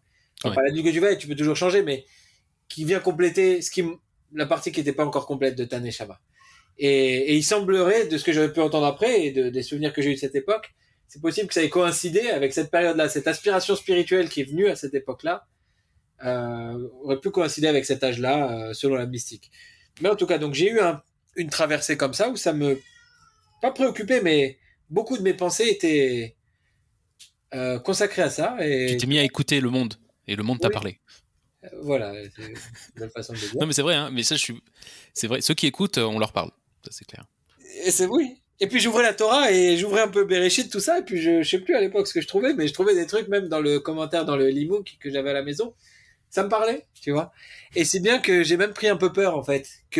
Mais attends, jusqu'où je vais aller, en fait. Tu touches à des trucs tu vois que tu prends de l'eau d'un puits qui a pas de fond, en fait. Et tu Ouais. sais que si tu veux te lancer là-dedans, bah, il y a tout un truc qui va en découler. Et j'étais pas prêt. Tu vois. Ouais, ça, les conséquences sont. Les conséquences tu sens qu'il y a des conséquences drastiques, ouais. Ouais, ouais. Ouais. Il va falloir changer de mode de vie. Si je veux vivre selon cette pensée-là, bah, il faut que j'aille à l'échivier, en fait. Enfin, je sais Ouais, même il pas faut que si tu je laisses savais tomber ce que tu que c'était fais, il faut ça, mais rattraper, il faut se mettre à étudier, il faut changer de sa perspective sur le monde. absolument. Voilà, C'est ça demande difficile. une révolution. Ouais, vraiment, Ouais. vraiment. Et je l'ai vraiment ressenti, en fait. Et j'étais seul là-dedans, j'avais pas de guide. Et j'ai pas cherché à en avoir, et j'ai un peu abandonné. Et je suis revenu à ma vie d'étudiant, et de soirées étudiantes, et de trucs comme ça, et Nice. de voyages, et de trucs, tu vois. Voilà, faire des expériences de la vie. Il y en a d'autres qui vont dire enfin, même je dirais aujourd'hui des bêtises. C'est très bien les bêtises. On passe tout par là. Dire même ceux qui grandissent avec une kippa sur la tête, ils font des bêtises à 20 ans, c'est normal. Au fond, Peut-être pas les mêmes. peut-être pas les mêmes. Hein, je sais pas. Il y a des limites que. Il y a des limites qu'on n'a pas forcément de notre Non, pas côté. forcément. Ouais. Peut-être. Mais bon, en tout cas, voilà. Donc, il y a eu voilà, la fac, etc. Et puis le départ à Londres. Et puis le début de la vie professionnelle. Et il y a eu, voilà, il y a eu sûrement à Londres plusieurs choses qui ont joué, en fait, en faveur de la Teshuvah. Et c'est là-bas, donc, que c'est vraiment arrivé. Donc, mais en tout cas, voilà, tu comprends qu'il y avait des racines de Teshuvah en moi que je Ouais. ne comprenais pas à l'époque, mais qui étaient bien là. Tu comprends? Et donc, il y a eu à Londres, en fait, je suis arrivé dans une ville. Londres, c'est une ville extrêmement matérialiste, où tout ne tourne qu'autour de l'argent. Toutes les discussions, on fait des shabbats. Et effectivement, là-bas, j'avais quand même, je faisais un point d'honneur à faire quelque chose de spécial le vendredi soir. C'est-à-dire qu'à l'époque, j'allais, tu vois, en cité, j'étais en colocation et tout là-bas, avec des amis, d'ailleurs, qui ont été des gens qui ont été des très bons amis. Pas tous juifs, mais un de mes meilleurs potes là-bas qui est juif, avec qui on était en colocation. On a fait même plusieurs colocations ensemble. Bah, je mettais un point d'honneur à, tu vois, à le prendre, à aller au resto, peut-être avec d'autres amis aussi. Au moins aller au resto, tu vois, faire quelque chose de différent le vendredi soir que, que la semaine et de marquer le coup. Je crois qu'on faisait aussi un kidouche à la maison, tu vois, avant d'aller au restaurant. On faisait quand même un kidouche, tu vois. Bon, Ouais. c'était pas religieux, mais c'était, on gardait Traditionnel. voilà, traditionnel. On gardait la tradition, on s'attachait à la tradition malgré tout. Et, et lui d'ailleurs allait plus que moi à la synagogue. Il lui arrivait d'aller le samedi matin, ce que j'avais jamais fait de ma vie pratiquement. Enfin peut-être jamais fait, tu vois, à part pour des occasions quoi. Et donc, il a aussi commencé à un moment à me ramener là-bas. Et surtout, en fait, il m'a ramené chez les Chabad le vendredi soir. Ce que je connaissais pas. J'étais pas du tout familier avec le Bet Chabad, etc. Il m'a ramené là-bas chez les Chabad. Et dans ce contexte, en fait, extrêmement matérialiste qu'était Londres, qui était la vie à Londres et la course après l'argent, arriver chez des gens, chez un couple comme ça, qui était jeune, qui était plus jeune que moi d'ailleurs. Il a 2-3 ans de moins que moi, le Rav Rabilou, qui est très connu, hein, à Londres. Je pense beaucoup de Français qui ont même été pour un week-end à Londres le connaissent. Avec sa femme, bah, il recevait tous les Shabbats dans son salon bah, tous les gens qui voulaient venir en fait. Donc un Shabbat où on n'avait rien de prévu, mon copain me dit bah viens on va chez Rabilou. Et donc on était vendredi soir, on n'avait pas prévenu qu'on allait là-bas et on est parti. Le salon était plein à craquer, il n'avait pas un grand appartement, plein à craquer, des tables dépliantes partout dans le salon, une cinquantaine ou une soixantaine de personnes dans une vingtaine de mètres carrés, tu vois, au moins. Euh, et puis il nous a trouvé de la place malgré tout, alors que les gens étaient les uns sur les autres, mais quand les gens sont prêts à se serrer, il y a toujours de la place. Et donc il nous a reçus, tu vois, sans qu'on le prévienne, sans rien nous demander. Et puis avec beaucoup d'intelligence aussi, tu vois. Ouais. Il m'a vu par exemple à un moment, je sors mon téléphone portable, je consulte mon téléphone portable sous la table, je respecte quand même le Shabbat et l'événement et le truc, mais je regarde mon téléphone sous la table. Lui, il voit dans le reflet de mes lunettes que je suis en train de regarder mon téléphone. Il m'a fait une remarque, mais avec finesse, tu vois, pas du tout Ouais. comme un reproche. Bon, donc j'ai rangé, etc. Mais ça m'avait marqué dans un monde où tout est focalisé et exagérément sur le profit, concentré sur le profit de l'individu, et l'individu est au centre de tout, de voir un couple comme ça qui se plie en quatre pour recevoir un maximum de juifs de façon généreuse et gratuite, et donc par pur chesed, quoi. Le contraste, je pense que le contraste m'a beaucoup. Déjà, le chesed en soi m'a m'a fait quelque chose vraiment, m'a touché. Et le contraste dans cette ville, encore plus, quoi. C'était vraiment, en hébreu, j'ai appris une expression depuis, tzadik bezdom, quoi. C'est vraiment ça. Ouais. Et, et voilà. Et ça m'a parlé. Et effectivement, les valeurs que j'ai reçues à la maison, ce sont quand même des valeurs de générosité, de sens à la vie et de valeurs, tu vois. J'ai pas grandi dans. Grâce à Dieu, je viens d'une famille où, voilà, mes parents ont eu une réussite, je dirais relative. C'est pas exagéré, mais ça va, tu vois. On a bien grandi, on n'a jamais manqué de rien. Mais on n'a pas reçu ce truc-là de matérialité, tu vois. Ouais. Euh, pas de façon exagérée en tout cas. Et donc voilà. Et donc dans ce monde matérialiste qui était celui où j'évoluais à l'époque, et ben voir un tel contraste, ça m'a vraiment touché, tu vois. Ça m'a fait quelque chose. Et puis il y avait d'autres choses aussi. Il y avait aussi les cours à Londres. Ah, t'es allé à des cours à Londres? Bah, en fait, les gens plus actifs dans la communauté faisaient fréquemment venir des rabbins conférenciers. Donc je dirais les usual suspects, quoi. Rav Ben Chetrit, Rav Lemel, Rav Ah, des Sitchik. Français. Oui, les T'as Français, pas, la t'as communauté pas française. fréquenté le rabbinat anglais? Ah, Qui Rabilou, est... Rabilou aussi, Rabilou, Chabad, anglais, bien sûr, anglophone, oui, oui. T'as pas croisé le Rav Sachs à l'époque? Si, si, si. C'est Oui, vrai? quand il est venu dans la synagogue. Alors après, je me suis mis. Non, c'est venu après, mais oui, oui, j'ai croisé le Rav Sachs absolument. J'ai été à des chiours. Mais ça, c'est quand j'allais déjà, ça Ouais. c'était plus un peu après, quand j'ai commencé à aller régulièrement à la synagogue. Mais à l'époque où j'allais pas encore régulièrement et où la communauté française, les gens actifs donc, de la communauté française organisaient environ une fois par mois euh, la venue à Londres d'un rabbin conférencier pour donc s'adresser à cette communauté en particulier. Bah, en fait, c'était un moment de mingling, comme on dit, de socialisation, tu vois, ou de Networking. networking, socialisation. Je ne cherchais pas vraiment networking, ça a une connotation professionnelle. Là, c'était plus pour voir les têtes que je voyais pas fréquemment. Tu vois, des Français de Londres. Il y avait plein de gens que je connaissais, par exemple, de la fac, qui n'étaient pas dans mon cercle d'amis proches, mais que j'étais content de voir à l'occasion, etc., etc. Et puis rencontrer un peu, effectivement, networker, rencontrer du monde. Et puis j'aimais, en fait. Je me suis aperçu que j'aimais aller à des cours de Torah. C'est pas quelque chose, je me rappelle qu'à l'époque, à chaque fois que j'allais à un cours, à la fin, ils ouvraient aux questions. À chaque fois, j'avais des questions, tu vois. Il n'y a pas un cours où j'allais sans poser des questions à la fin, sans essayer de creuser un certain aspect du cours, etc. Donc j'aimais aller à ça. C'est pas voilà, c'était un moment. Le cours en soi, c'était vraiment un plaisir d'y aller et d'entendre des paroles de Torah. C'était pas du tout quelque chose de forcé ou d'accessoire. C'était Ouais. même la raison pour laquelle on se réunissait. Et j'aimais beaucoup. J'aimais beaucoup, c'est sûr. Euh, donc j'allais. Et donc en fait, j'ai ressenti les Shabbats que j'ai fait chez Rabilou et ça m'a donné je dirais un déclic. Peut-être pas un déclic, mais une étincelle, une envie d'en faire plus. Et puis en fait, on y vient. Tu m'as posé la question vraiment comment j'ai fait Teshuvah. Ouais.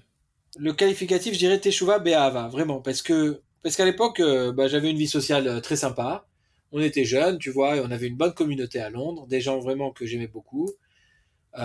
Et puis j'avais une situation professionnelle, donc dans laquelle je progressais et qui était assez bonne en fait. Tu vois, on est quand même bien payé en finance et Bon, Roger. voilà, Baruch Hashem. Et puis, euh, et puis aussi à l'époque, j'étais avec quelqu'un à l'époque, j'étais avec une fille aussi, et c'était la première fois que j'étais dans une relation en fait sérieuse, et ça aussi, ça m'a, tu vois, un peu ouvert le cœur, et j'ai vu, dans tout ça, j'ai vu la main de Dieu en fait, et je me suis dit, en fait, c'est Hachem qui me donne tout, donc comme je t'ai dit, ça c'était la base de ma émouna de penser comme ça, et à un moment, je me suis dit, en fait, ce serait peut-être bien que je donne en retour, tu vois. Donc ça m'a un Hmm. peu motivé, donc je me suis dit, je vais essayer, je vais faire l'effort d'aller à des cours de Torah de façon un peu plus fréquente, un peu plus, tu vois, régulière que juste d'aller à des Shabbats.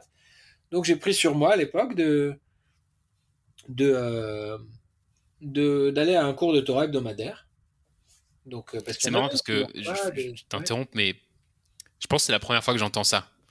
Que Et pas j'entends par un des truc. problèmes. Oui, j'ai pas fait tes cheveux avec des problèmes ou un décès ou pas du Non, tout. non, mais c'est la première fois que j'entends quelqu'un qui a pas fait teshuva parce qu'il pense pas que ça allait sauver son âme. Mais parce qu'en fait, ce que tu as dit, quoi, que tu as eu le sentiment que Dieu te donnait tout et que tu te sentais que tu devais donner en retour. Moi, Et puis la plupart de ce que j'ai j'ai déjà donné entendu, un c'est retour. que Et la puis Torah, aussi, c'est la vérité. oh, Euh, ouais. faut sauver mon âme et c'est les choses importantes, c'est la Torah que ça. En fait, ça, c'est des choses que tu avais déjà avant. Quelque Et part, j'avais une ouais. notion que la Torah était émette. J'avais pas une pression, ni dans mon cœur, et surtout pas à l'extérieur, de faire plus. Tu comprends? Pas de pression. Mais, Bessérel, je dirais, par ma réflexion, par mon approche, en fait, j'ai compris que c'est ce que Dieu me demandait.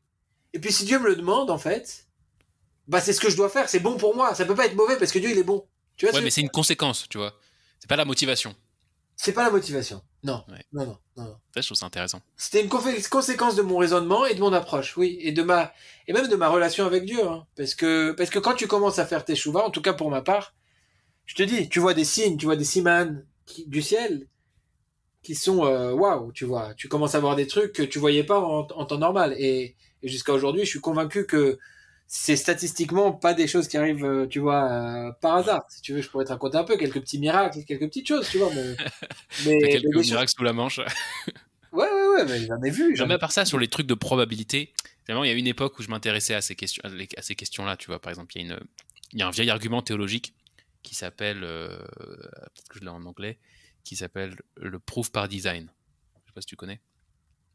Je Non, sais plus enfin, qui c'est si, dis-moi, qui a écoute. formulé cette truc du proof by design dans l'histoire des preuves de l'existence de Dieu ou les preuves que Dieu intervient dans le monde.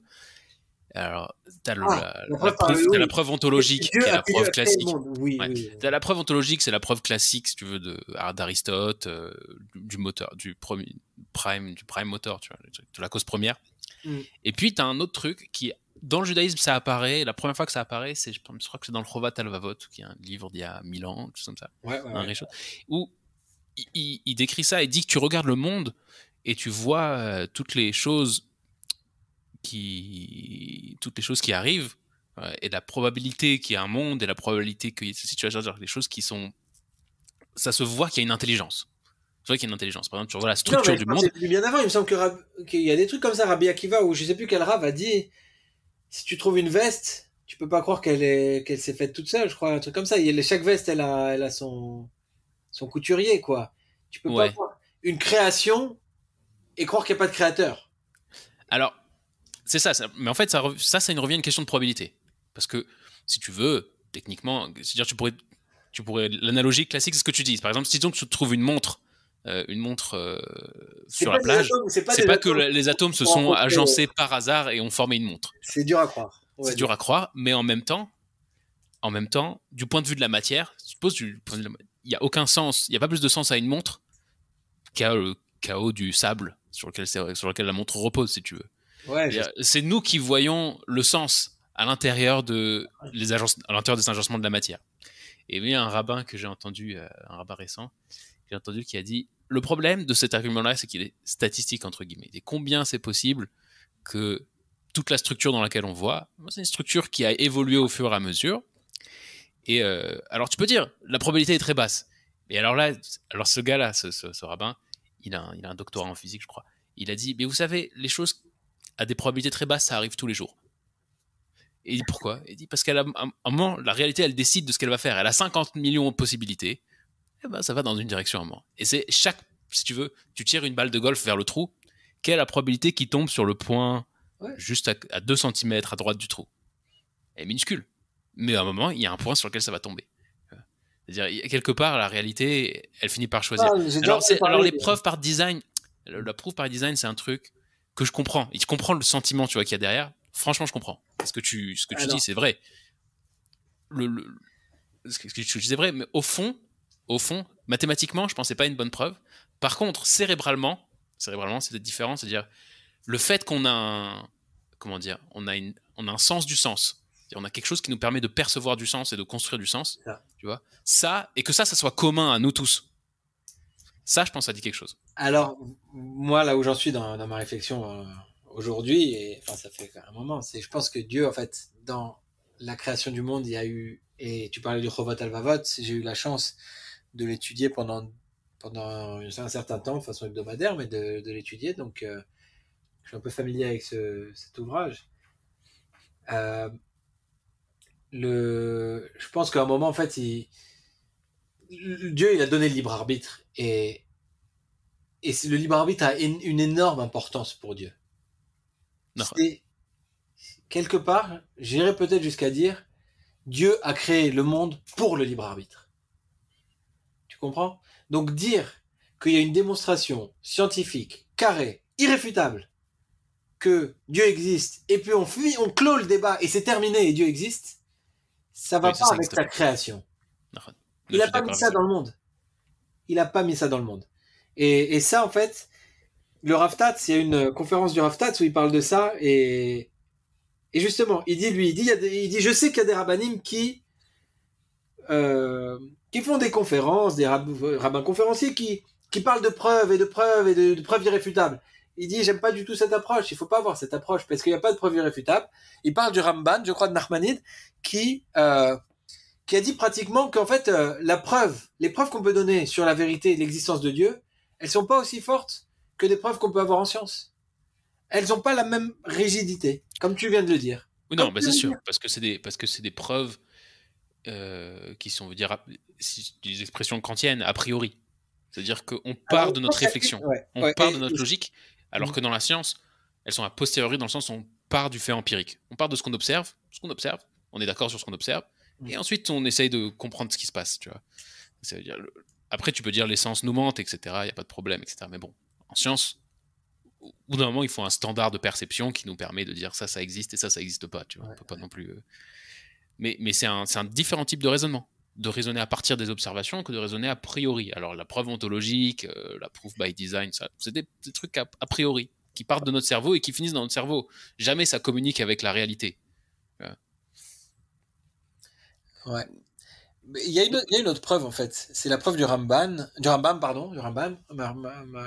Maïmonide, qui lui en fait prouve par la chaîne de transmission de la Torah que c'est pas possible que l'expérience du Har Sinaï n'ait pas existé.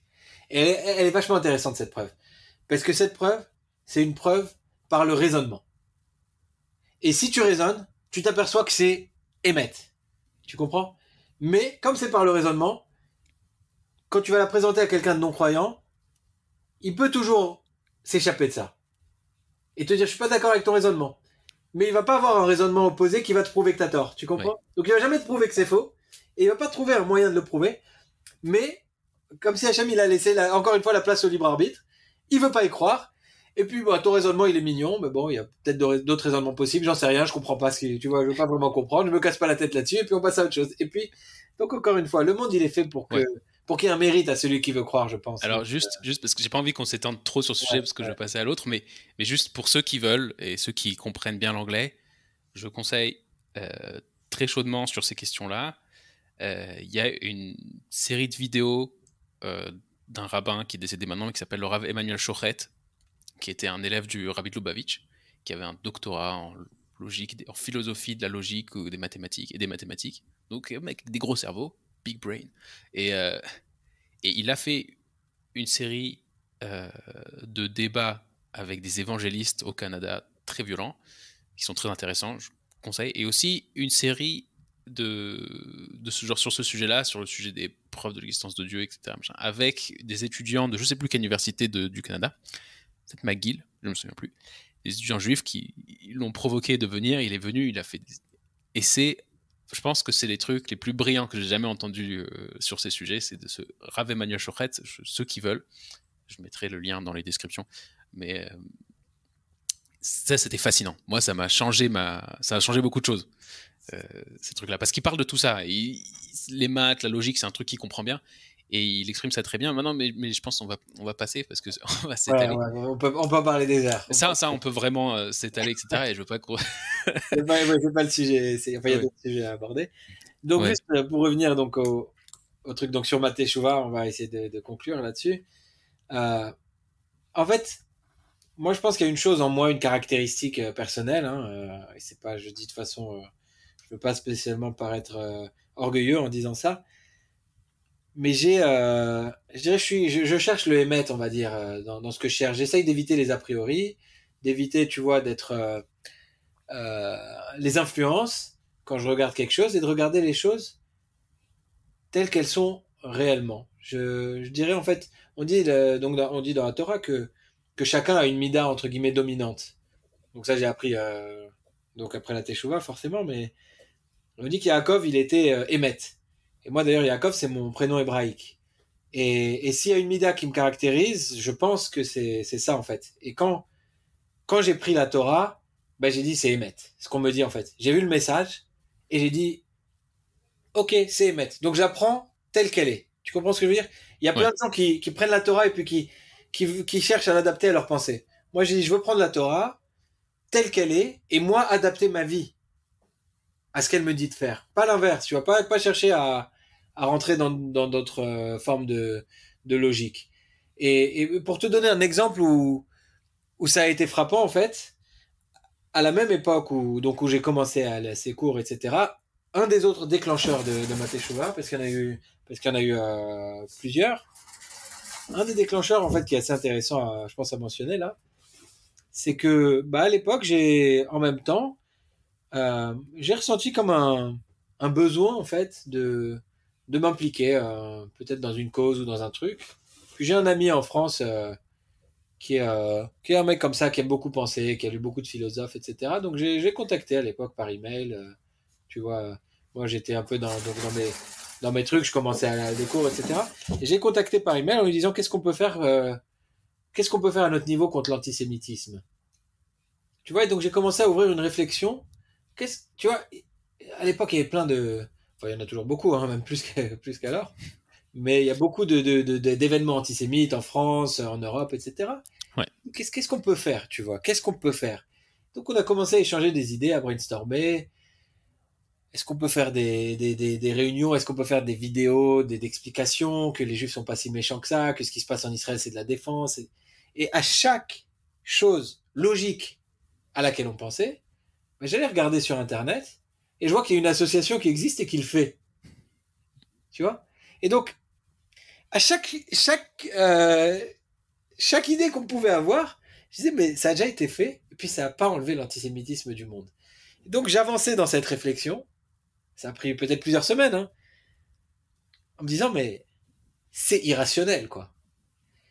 Et au même moment, donc je commençais l'étude de la Torah, et la Torah, elle te dit, noir sur blanc, elle te dit, Bah en fait, si vous faites pas les mitzvot, eh ben, vous allez avoir un mal irrationnel qui est l'antisémitisme.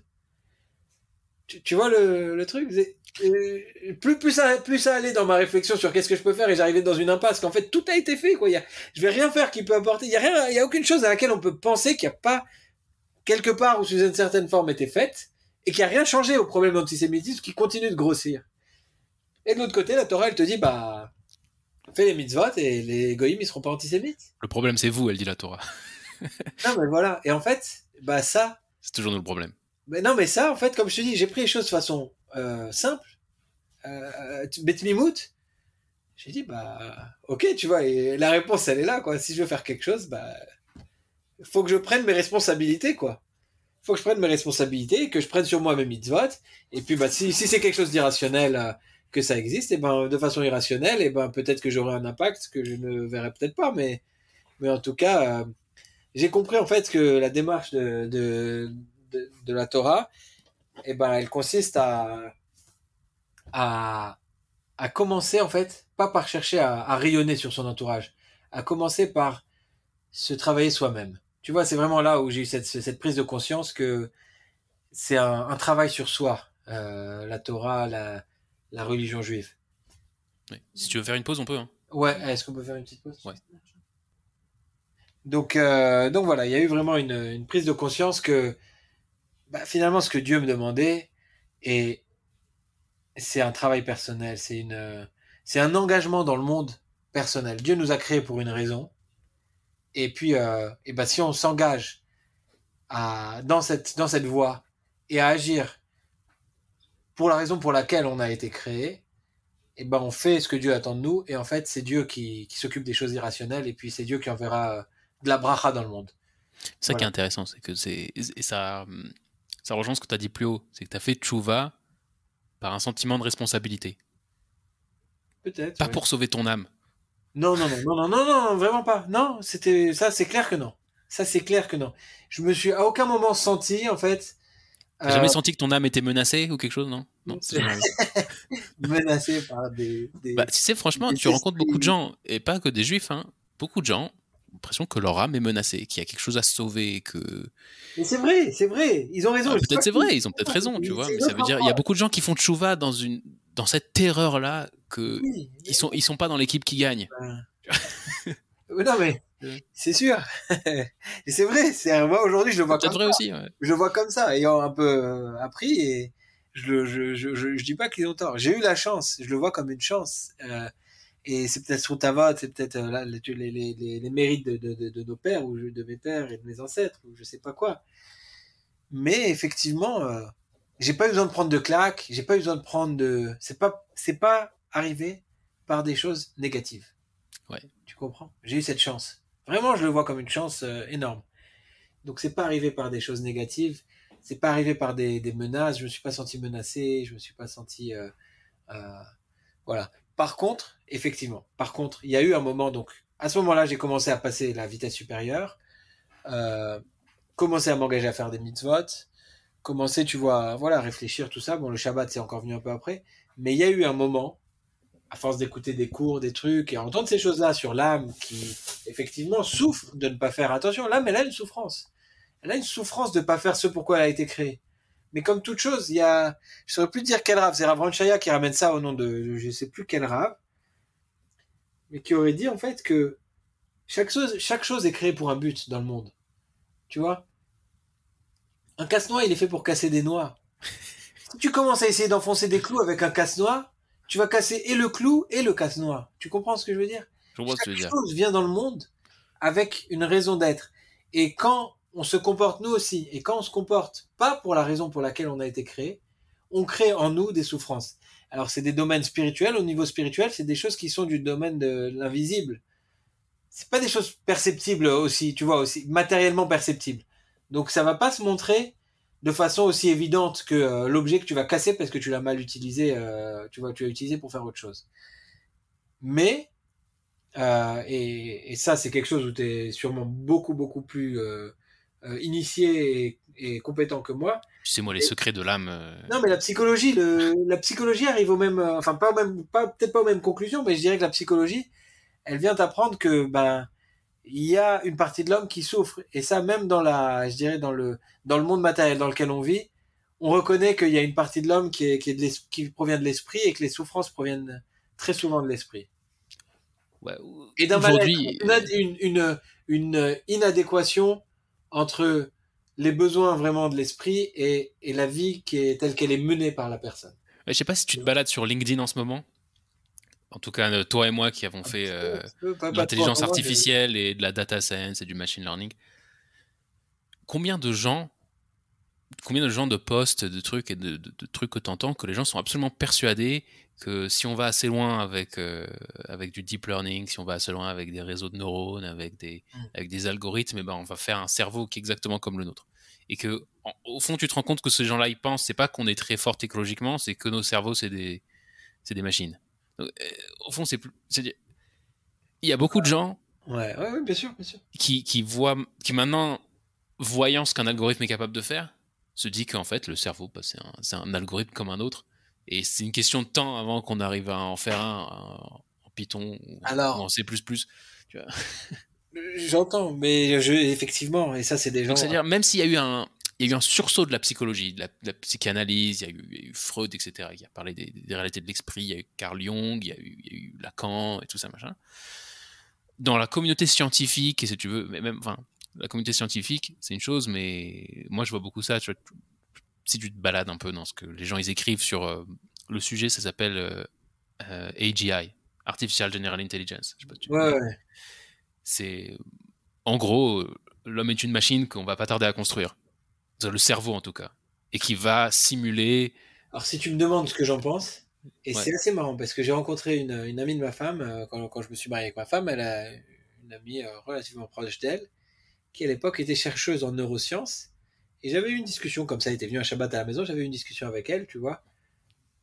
Et elle me disait, je cherche à percer le secret, le mystère de la conscience, quoi. Tu vois. Ouais. Et en fait, à l'époque, moi, j'étudiais le traité Brachot dans la Gemara. Et puis, bah, la Gemara Best Brachot, traité ever. Ouais. Okay.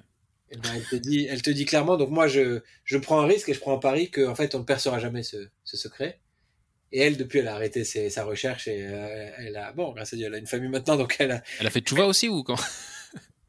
Peut-être. Euh, non, elle a pas fait, tu vois, mais en tout cas, bon, enfin voilà, elle fait d'autres choses aujourd'hui. Elle est informaticienne aujourd'hui, développeuse, et en fait, ça paye pas, quoi. La neuroscience, c'est sympa et c'est hyper passionnant, mais c'est une tête, hein. La fille, c'est extrêmement balèze, quoi, en sciences, très très forte. Et, et donc, en tout cas, moi, j'avais répondu, bah, je lis dans Brachot que, en fait, l'âme, elle est dans le corps. Il y a une série de comparaisons comme ça. Mhm. L'âme, elle est dans le corps. Je vais pas bien te la rapporter, mais en gros, La met encore comme Dieu est dans le monde. oui, Dieu C'est dans le monde, celle-là. l'âme est dans le corps. Voilà, il y a plusieurs trucs comme ça. Et en fait, en gros, il semblerait, d'après cette Gemara, selon mon interprétation de cette Gemara, qui vaut probablement pas grand-chose, que le secret de la conscience humaine, la conscience, il sera jamais percé. On donnera pas de conscience. Moi, c'est mon pari en tant que juif religieux qui a étudié un petit peu de Torah, qui a aussi étudié le machine learning, les sciences exactes. Je pense qu'en fait, il y a des limites qu'on ne dépassera pas. L'immortalité, j'y crois pas.